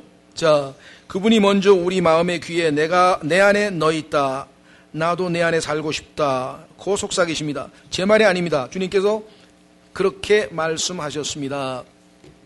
볼지어다 내가 문 밖에서 두드러니 누구든지 내 음성을 듣고 문을 열면 내가 그에게로 들어가 그와 더불어 먹고 그는 나와 더불어 먹으리라. 자, 우리 복음 전할 때 이거 예수님 영접하라고 지금 예수님께서 마음문을 두드리고 계십니다. 빨리 영접하십시오. 그렇죠. 그런데 우리는 그 다음을 소개를 안 해요. 그 얘기는 뭐냐면 두드리는 거 맞아요. 마음문을 열었어요. 예수님이 영접했어요. 왜? receive. 예수님을 receive 하는 것이 예수님을 믿는 거라 그랬고, 그러면 하나님의 아들들이 되는 권능을 주신다고 요한복음 1장 12절에서 말씀하셨습니다. 그런데 예수님을 영접하고 이제 구원받으면 됐어요. 이제 끝이에요. 그게 아니고 그때부터 밥 먹어야 되는 거예요. 이제 재밌게 즐겨야 되는 거예요. 그렇죠? 탕자가 돌아왔어요. 씻겼어요. 더러우니까 깨끗이 씻겼어요. 옷을 입혔어요. 구원의 옷을 입었어요. 그런데 배는 쫄쫄 굶고 있는데 잔치상 차려서 지금 먹어야 되는데 됐어요. 이제 그럼 어떻게 돼요? 그러니까 전부 쫄쫄 굶고 있는 거야. 그리스도인들이 만족이 없어. 어떻게 알아요? 얼굴 보면 알잖아요. 거의 우거지상이야. 제가요 어제까지는 충만했는데 지금 제가 연단 중이에요. 지금 실현 중이에요. 지금 시험 받고 있어요. 이제 회복되면 다시 밝아질 거예요. 물론 그럴 수도 있죠. 예. 그래서 왔다 갔다 하죠 우리가. 예. 그렇긴 하나 그냥 계속 우거지상이면 안 되죠. 밝고 기쁠 때도 있어야 될 거 아니에요. 그렇죠? 자, 그래서 여기 뭐라고 썼나? 뒤에 너와 더불어 먹으리라. 이때부터 교제예요. 우리 뭐라 그럽니까? 친구들하고 만나면 자주 못 만나니까 멋쩍어가지고 야 우리 언제 한번 밥 먹자. 그리고 안 먹어 또. 예, 우리 언제 밥 먹자. 나 그 소리 수없이 들었는데 여태 밥 안 먹었어요. 연락이 안 와. 예수님도 우리 식사 한번 하시죠. 예수님은 지금 식사하자고 지금 너와 더불어 먹으리라 했는데 밥 먹으러 오질 않아. 우리의 모습이 얼마나 답답하겠어요. 지금 잔치를 차려놓고 지금 풍성하게 아주 배부르게 해주려고 하는데 오지를 않아. 자, 밑으로 갑니다. 이 말씀을 거룩한 주님의 음성으로 들으니 감이 잘 오지 않습니다. 알고 보면 이것은 우리를 짝사랑하시는 주님의 애원이시요 호소입니다. 내 마음이 너에게 점령당했으니 내 마음을 좀 알아달라는 뜻입니다. 잠언에도 보면요, 아버지가 아들에게 뭐라는 줄 아세요? 아들아, 내 마음을 내게 다오. 내 마음을 내게 다오. 어떨 때는 정말 하나님께서 내게 네 마음이 지금 어디로 가 있냐 이게야. 지금 어떤 사람은 막 쾌락에 가 있고 막 돈에 가 있고 정치에 가 있고 막 회사에 가 있고 막 전부 마음을 다 뺏겨버려가지고 주님을 위해서 마음 한 구석을 내어드릴 마음 상태가 아닌 상태가 되면 얼마나 섭섭하시겠어요. 자, 그래서 제발 내 사랑을 받아달라는 뜻입니다. 내 마음에 내가 있는 것처럼 너의 마음에도 내가 있기를 원한다는 뜻입니다. 두드리노니에 해당하는 헬라어는 현재 시대로 되어 있습니다. 그래서 계속해서 지금도 두드리고 계신다. 그런 뉘앙스로 지금 보완 설명이 되어 있습니다. 그렇죠? 자, 그래서 우리는 이 주님의 사랑에 반응하는 것이야말로 진정한 의미에서의 하나님에 대한 사랑이다. 그랬습니다. 그렇죠? 우리를 사랑하셨다. 자, 확인해 보겠습니다. 요한일서 4장 9절에서 10절. 요한일서 4장 9절에서 10절.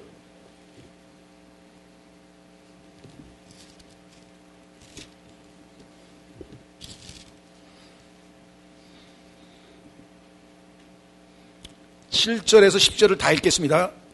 제가 7절부터 읽겠습니다. 사랑하는 자들아, 여러분 어떠세요? 세상 사람들이 이 얘기를 들으면 좀 어떻게 생각할지 모르겠는데 우리는 너무나 익숙하죠. 성경에 따르면 이 하나님께서 예수님과의 관계가, 예수님은 하나님의 사랑을 받으시는 분이에요.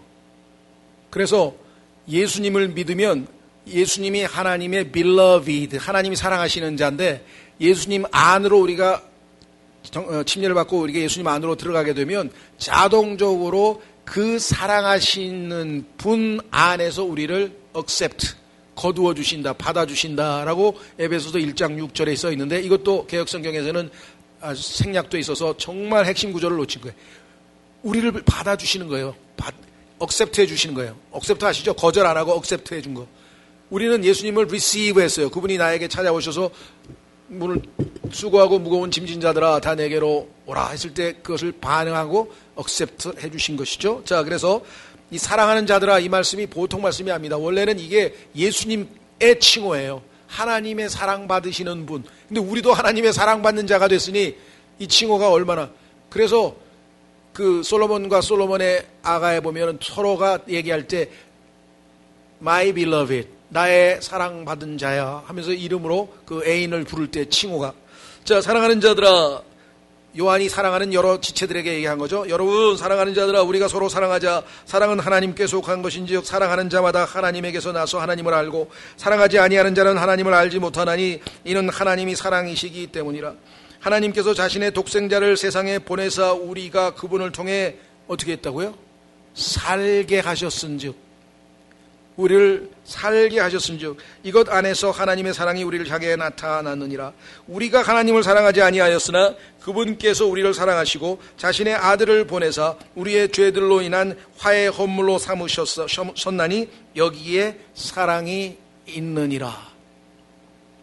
그래서 우리는 처음에는 하나님께서 세상을 이처럼 사랑하사, 요한복음 3장 16절에 나와 있는 것처럼 여러분과 저가 하나님과 원수 사이에, 하나님과 우리의 관계가 원수 관계에 있을 때에 우리를 사랑하셔서 십자가에서 자신의 아들을 내어주셔서 하나님의 사랑을 만천하에 확고하게 나타내셨다라는 로마서 5장 8절 말씀에 따라서 우리는 예전에 세상에 속해 있을 때 사랑을 받았죠.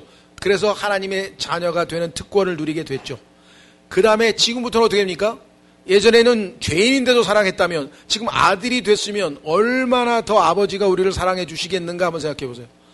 아직 아들도 아닌데도 사랑해 주셔서 생명을 주셨는데 그 예수님을, 하나님의 아들을 우리가 받아들였으면 얼마나 우리를 더 사랑해 주시겠는가. 그렇죠? 이 하나님의 사랑. 그런데요, 성경에서는 아버지와 우리의 관계가, 하나님과의 관계가 우리가 아버지와 아들과의 관계가 됐을 뿐만 아니라 예수 그리스도와 우리의 관계는 남편과 아내의 사랑의 관계이기 때문에 또 다른 새로운 차원의 사랑이 존재한다는 거예요. 자, 한번 확인해 보겠습니다. 에베소서 5장.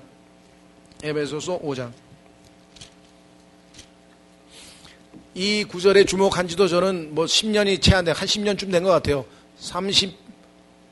지금 거의 몇 년인가요? 81년서부터면 거의 38년, 만 38년이 되는 신앙생활 가운데 28년 동안은 이 문제에 대해서 주목을 별로 안 했었어요.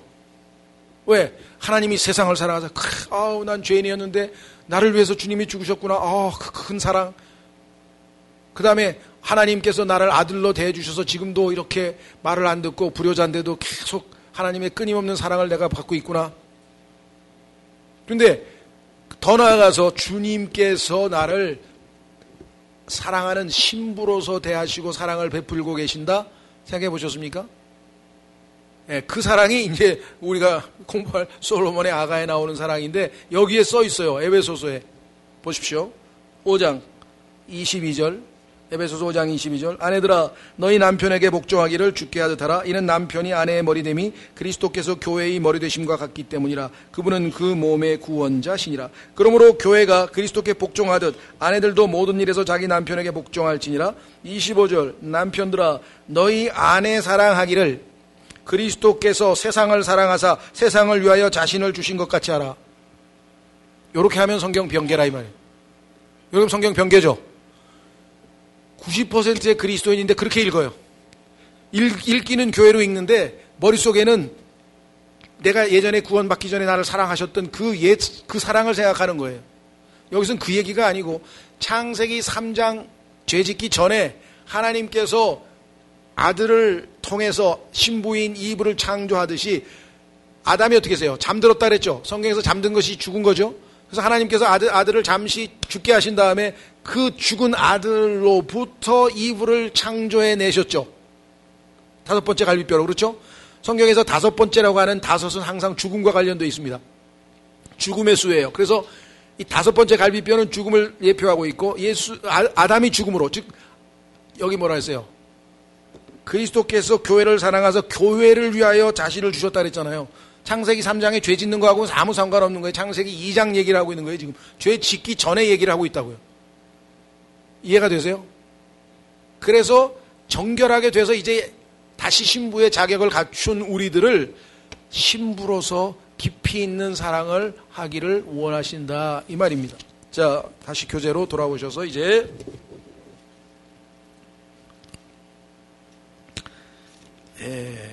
126페이지 믿어짐의 기적.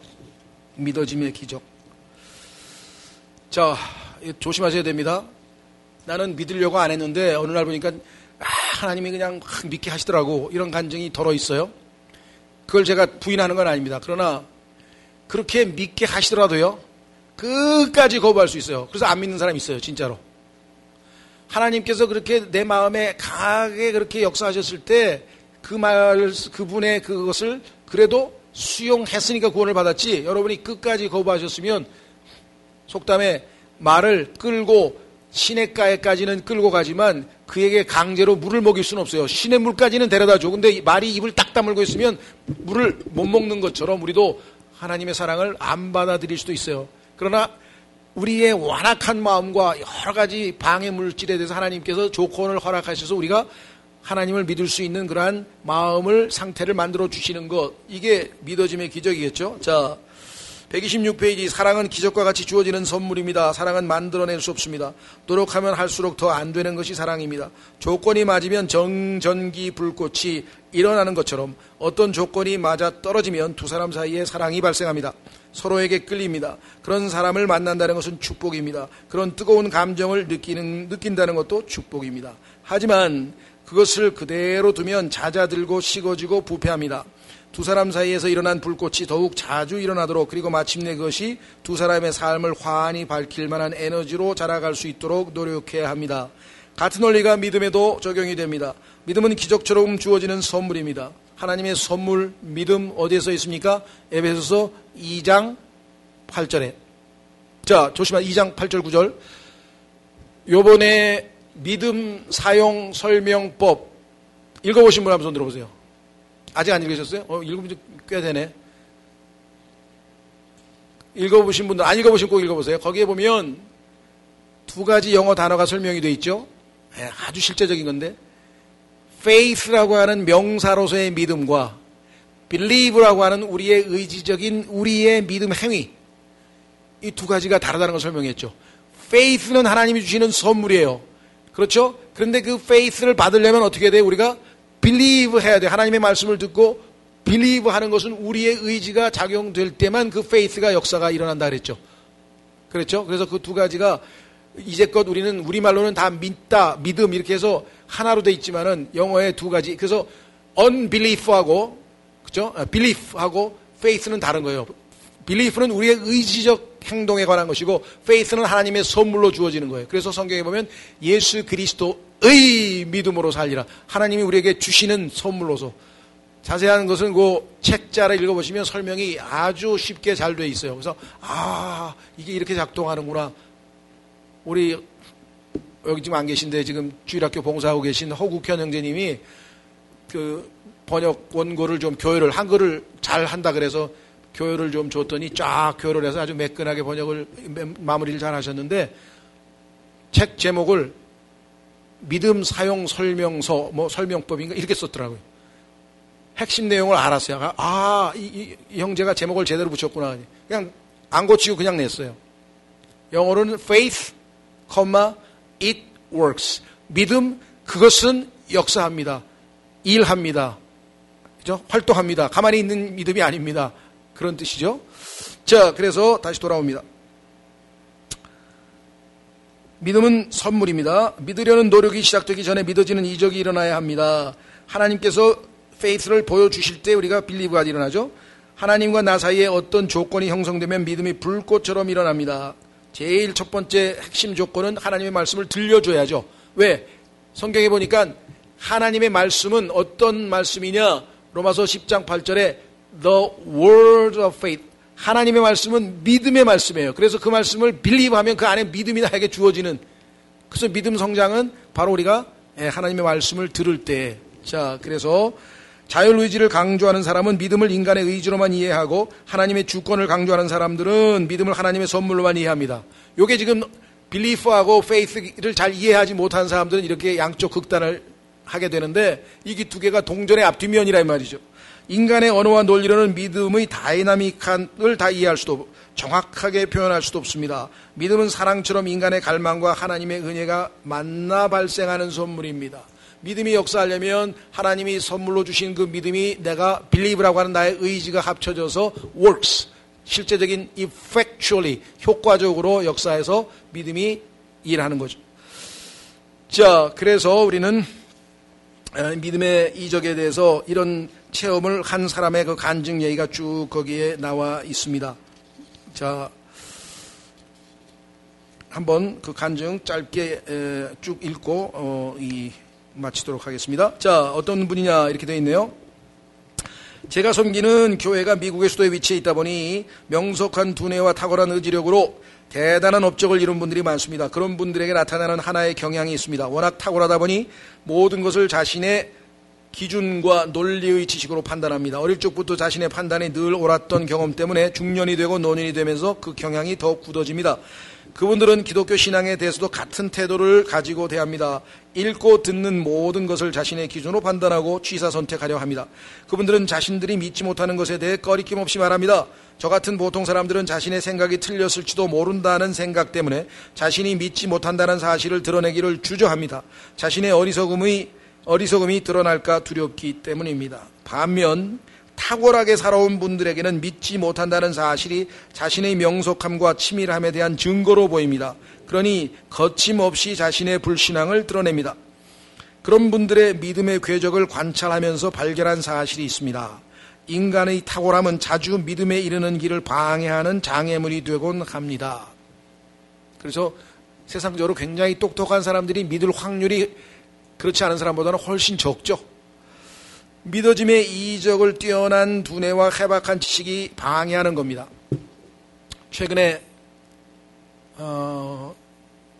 나에게 찾아오신 분인가? 제목 정확하진 않은데요. 그런 제목의 간증을 읽었는데 우리로 치면 옛날에 그 산업자원부죠. 산업자원부 차관인 분이 자기가 어떻게 예수님을 믿게 됐고 지금 어떻게 살고 있다. 그래서 10년인가 15년 동안의 신앙생활에 대한 간증집인데 그분이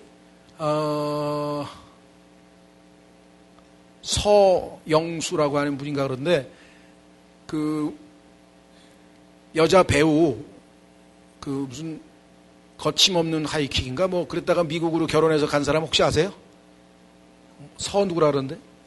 서민정? 그 자매의 아버지예요. 그래서 이 자매가 아버지에게 어떻게 전도했는지 그래서 딸의 전도 때문에 자기가 어떻게 하나님을 믿게 됐는지 과정이 앞부분에 있고 그 후에 자기가 예수님을 어떻게 조금씩 알아갔는지 그 뒤에 관증이 나오는데 워낙 여기 나와 있는 것처럼 탁월하고 똑똑하고 뛰어난 사람이다 보니까 처음에 얼마나 자기가 믿기가 힘들었는지 그 내용이 좀 나오더라고요. 자, 그래서 자녀들이 모두 탁월하게 되기를 바라는 것은 모든 부모의 소원입니다. 하지만 어느 정도 모자라고 어느 정도 어리석고 어느 정도 부족한 것도 보기에 따라 축복이라 할 수 있습니다. 왜? 그래야 예수님을 잘 믿으니까.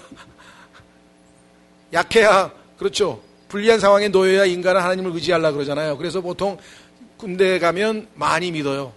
일단 제대로 안 믿어도 우선 좀 약하니까 교회 가서 막 어떻게든지 좀 기도도 해보고 이겨내보려고 애를 쓰죠. 그렇게 계기가 된 사람이 상당히 많습니다. 그렇죠? 자, 몇 년 전에 세상을 떠난 어느 교우께서는 과학자로서 뛰어난 업적을 남기셨습니다. 그분은 은퇴 후에 제가 사는 지역으로 이사를 오시면서 제가 섬기는 교회에 나오기 시작하셨습니다. 이사 오신 지 얼마 되지 않아서 그분이 제게 말씀하셨습니다. 저는 40년을 교회를 다녔고 작은 교회에서는 성경도 가르쳤지만 성찬에는 한 번도 참여한 일이 없습니다. 이 교회에서도 그럴 겁니다. 저는 제가 믿어지지 않은 일은 하지 않습니다. 그러니 다른 이유 때문이라고 오해는 하지 마십시오. 그 말씀을 하시면서 미안해하시거나 부끄러워하는 기색이 전혀 없었습니다. 과학자로서 그분은 정직을 최고의 덕목으로 두고 사셨기 때문입니다. 하지만 그분의 명석함과 과학적 논리가 믿어짐의 기적을 방해한 것입니다. 다행스럽게도 그분은 얼마 후 말씀을 듣는 중에 믿어짐의 이적을 체험하셨고 세상 떠나기 전에 성찬의 신비에 자신을 여셨습니다. 또 다른 교우님은 제가 부임했을 때 저에게 저도 사도신경의 모든 신앙 고백을 인정하지만 마지막 구절만은 그만 인정하지 못합니다. 그래서 사도신경을 고백할 때 마지막 구절에서는 입을 다뭅니다 라고 말씀하셨습니다. 몸이 다시 사는 것과 영원히 사는 것을 믿습니다는 못 믿겠다.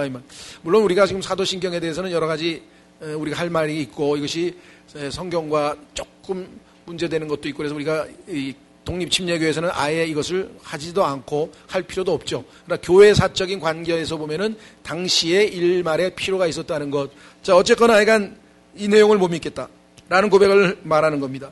그분은 제가 사는 지역에 있는 유명 의과대학에서 봉직하신 훌륭한 의학자이셨습니다.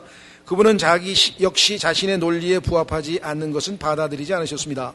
과학적 사고에 속속들이 물든 그분에게는 부활과 영생이 뜬구름 잡는 말처럼 들렸던 것입니다. 과학적 논리는 어느 지점까지는 아주 유용한 것입니다만 어느 지점을 넘어서면 한계가 되고 굴레가 됩니다. 그 교우께서도 얼마 후에 그 한계를 뛰어넘는 믿음의 도약을 경험하셨습니다. 믿어짐의 기적을 경험하신 것입니다. 그러므로 당신에게 믿어짐의 이적이 이미 선물로 주어졌다면 감사하십시오. 어떤 사람에게는 그것이 가장 어려운 일입니다. 혹시 믿어짐의 이적을 아직 경험하지 못했다면 실망하거나 포기하지 마십시오. 앞에서 소개한 두 교우처럼 자신이 믿는 바와 믿지 않는 바를 정직하고 겸손하게 인정하십시오. 자신이 믿지 않는다는 사실을 과시하듯 말하는 사람에게는 믿어짐의 이적이 주어지지 않습니다. 그것을 겸손하게 인정하면서 자신을 가두고 있는 굴레에서 벗어나기를 구하는 사람에게는 반드시 믿어짐의 기적이 주어집니다. 그동안 믿지 못한 것은 자신의 오만이었음을 인정하고 겸손히 낮아지는 것입니다. 제가 이렇게 장담하는 이유가 있습니다. 앞에서 말씀드린 것처럼 우리가 주님을 찾기 전에 주님께서 우리를 찾고 계시기 때문입니다. 자, 우리가 아까 어제 구도자란 말을 썼는데요. 구도자. 엄밀한 의미에서는 성경에 따르면 하나님을 찾는 사람이 없다 그랬어요. 로마서에서. 그렇죠. 우리가 볼 때는 저 사람이 아직도 참 길이신 예수 그리스도를 알지 못하기 때문에 우리의 입장에서는 그 사람을 구도자라고 도를 찾고 있는 사람이라고 표현을 쓰지만 사실 로마서 3장에 따르면 하나님을 찾는 사람이 단 한 사람도 없다 그랬어요. 왜? 사람들이 찾느라고 하나님을 찾는 길로 나섰다고 하는 그 구도하는 의미에서의 하나님은 자신의 머리에 있는 하나님이고 자기가 창작해낸 하나님이지 성경에 계신 하나님은 인간의 머리는 찾을 수 없어요. 욥기에도 써있고 어디에도 써있어요. 여러분이 죽어라고 절대로 찾아지는 분이 아닙니다. 오히려 우리가 길을 잃었는데 발견된 거죠. 그래서 그 유명한 Amazing Grace에 보면 I was once lost. 우리는 한때 길 잃어버려진 자였는데 그럼 어떻게 했어요? Now I am found. 드디어 발견이 돼서 찾아졌어요. 하나님께서 우리를 찾아오셨죠. 그래서 찾음의 주체가 하나님이에요. 어제도 시편 8편에서 뭐라 그랬어요? 시편 기자가 너무 기가 막혀서 어떻게 우리 같은 자에게 그렇게 관심을 많이 가지시고 심지어 visit, 방문, 찾아오시기까지 하십니까? 하나님께서 먼저 찾아왔으니까 우리에게 기회가 주어진 것이지 우리가 이 우주 만물 누가 지으셨을까? 내 그분을 한번 내 일생을 바쳐서 한번 찾아버리라. 그리고 구도의 길을 나서서 막 벽을 쳐다보고 막 별짓을 다 해도 절대로 하나님은 우리의 인간적 구도에 의해서 찾아지시는 분은 아니죠. 그래서 여기 나와 있죠. 먼저 우리를 찾고 계시기 때문입니다. 자, 마지막 성경 구절 하나 찾습니다. 로마서 11장. 로마서 11장.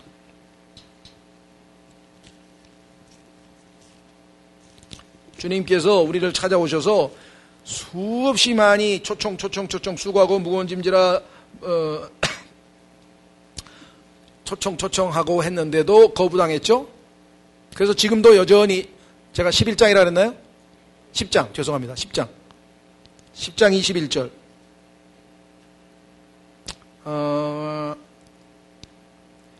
20절부터 10장 21절 두 구절 보세요.